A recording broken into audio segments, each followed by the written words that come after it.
भाजपा ने इतिहास रचा है और हरियाणा में अगर बात करें तो पहली बार कोई ऐसी पार्टी है जो तीसरी बार सत्ता में आ रही है। हालांकि ट्रेंड ये भी है कि जो सरकार सूबे में है यानी कि राज्य में है वही केंद्र में रहती है। तो हमारे साथ राज्यसभा सांसद हैं कार्तिकेय शर्मा जी। सर, सबसे पहले तो बहुत बहुत मुबारकबाद पार्टी के लिए और माता जी के लिए।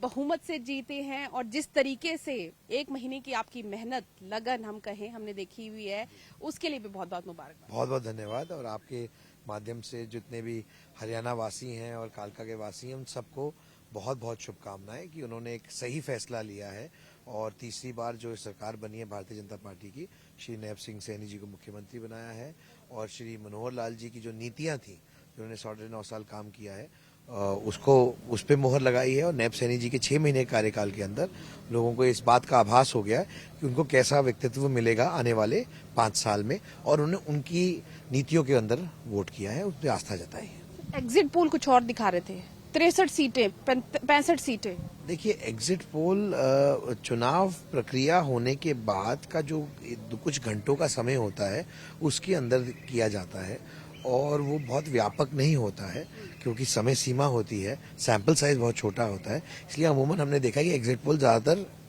गलत ही रहे हैं। उनका आजकल एग्जिट ही हो गया है और मुझे लगता है एग्जिट पोल शायद साइंटिफिक दृष्टि से इतना समय नहीं है, क्योंकि मैं मीडिया से जुड़ा रहा हूँ, कि आपकी जब वोट कास्ट होनी शुरू होती है उसके बाद आप एग्जिट पोल करना शुरू करते हैं और वोट खत्म होने के बाद तक आप उसको डेटा को चला देते हैं।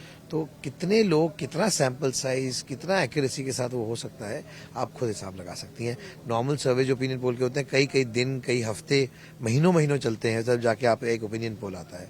तो ओपिनियन पोल और एग्जिट पोल में एक बहुत बड़ी त्रुटि है और दोनों चीजों में डिफरेंस है, इसलिए शायद उसकी जो ऑथेंटिसिटी है डेटा की वो करेक्ट नहीं है। कांग्रेस कह रही है कि ईवीएम के साथ कुछ छेड़छाड़ हुई है, हम इलेक्शन कमीशन जाएंगे, नतीजे गलत हैं।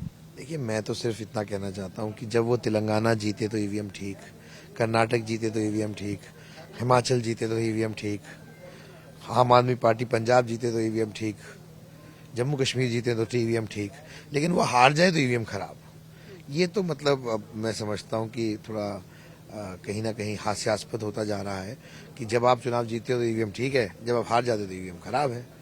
तो ये ऐसी बातें एक राष्ट्रीय पार्टी को नहीं करनी चाहिए, उनको अपनी हार स्वीकार करनी चाहिए। लोकतंत्र के अंदर जनता जनार्दन होती है और उनका फैसला सर मत्थे पर, जो फैसला उन्होंने कर दिया वो हमारे लिए सर्वमान्य है।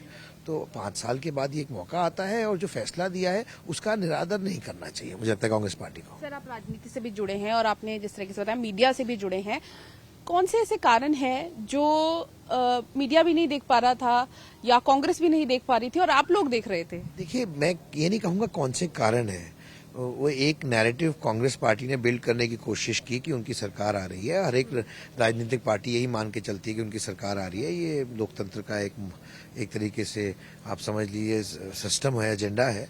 लेकिन इसमें हमें कोई किसी भी तरीके का संशय नहीं था कि तीसरी बार नहीं आएंगे, क्योंकि केंद्र में हमने देख लिया था श्री नरेंद्र मोदी जी के नेतृत्व में हम तीसरी बार सरकार बनाए और उन्हीं के नेतृत्व में ही हमने तीसरी बार सरकार हरियाणा में भी बनाई है और श्री नैब सिंह सैनी जी। और क्योंकि एक लोगों को ऐसा मुख्यमंत्री और ऐसा प्रधानमंत्री मिला जिनको लगा कि हरियाणा का विकास हो सकता है दोनों दृष्टियों से, केंद्र की और राज्य दृष्टि से भी। जो आपको पर्ची खर्ची के बिना नौकरी देना, ये एक अहम कारण रहा है। मैंने इसीलिए कहा कि जो बीजेपी की 10 साल की कार्यशैली है उसकी तस्दीक की है लोगों ने, उसके हक में वोट की है। जो 10 साल का कार्यकाल रहा है और आने वाले 5 साल में नैब सिंह सैनी जी के अंदर आस्था व्यक्त करने का काम किया है कि उनको कैसा मुख्यमंत्री चाहिए, किस तरीके का चाहिए, कैसे एक सौम्य स्वभाव का, एक्सेसिबल, अप्रोचेबल व्यक्ति। और जो मनोहर लाल जी ने, दोनों ने मिलकर काम किया है, ये उसकी वजह है। कुमारी शैलजा जी कह रहे हैं कि निराशाजनक जो है नतीजे आए हैं, पार्टी को मंथन करना चाहिए इस चीज पर। मुझे तो लगता है उनको शोध करना चाहिए मंथन के साथ साथ कि ऐसा क्यों हुआ है। सिर्फ मंथन काफी नहीं है, शोध भी करना चाहिए। इस जीत का श्रेय अगर हम दें तो किसे दे सकते हैं? पूरे हरियाणा के जिस तरीके के 48 और किसी के साथ गठबंधन की भी जरूरत नहीं पड़ी, और बल्कि हम अगर क्षेत्रीय पार्टियों की बात करें तो उनका बहुत बड़ा श्रेय सीधे तौर पर देश के प्रधानमंत्री श्री नरेंद्र मोदी जी को जाता है, जिनकी वजह से भारत में भी सरकार बनी है और हरियाणा में भी पुनः सरकार बनने का काम हुआ है। और श्री नैब सिंह सैनी जी को और मनोहर लाल जी को, और जो हमारे प्रभारी हैं धर्मेंद्र प्रधान जी, बिप्लब देव जी, सुरेंद्र नागर जी, सतीश पुनिया जी, इन सबों को, क्योंकि सबने बहुत मेहनत की है। एक बहुत ही योजनाबद्ध तरीके से स्ट्रैटेजी के तहत उन्होंने अपने काम बांटे, फोकस किया और नैरेटिव में नहीं आए और उन्हें अपना जो काम करना था बखूबी किया। और मेरे ख्याल से धर्मेंद्र प्रधान जी का तो अभी सक्सेसफुल रिकॉर्ड बढ़ता जा रहा है। जिस स्टेट में जाते हैं वो सरकार बना के आते हैं। सर, जलेबियां कहीं ना कहीं भारी पड़ेगी कांग्रेस को।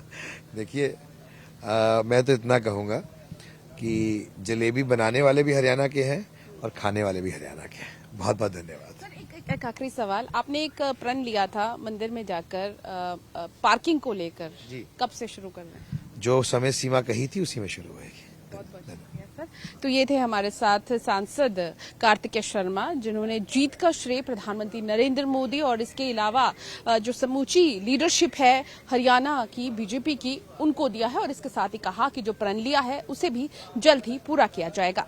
कैमरा पर्सन विशाल के साथ पूजा वर्मा, डेली पोस्ट पंजाब, हरियाणा, हिमाचल।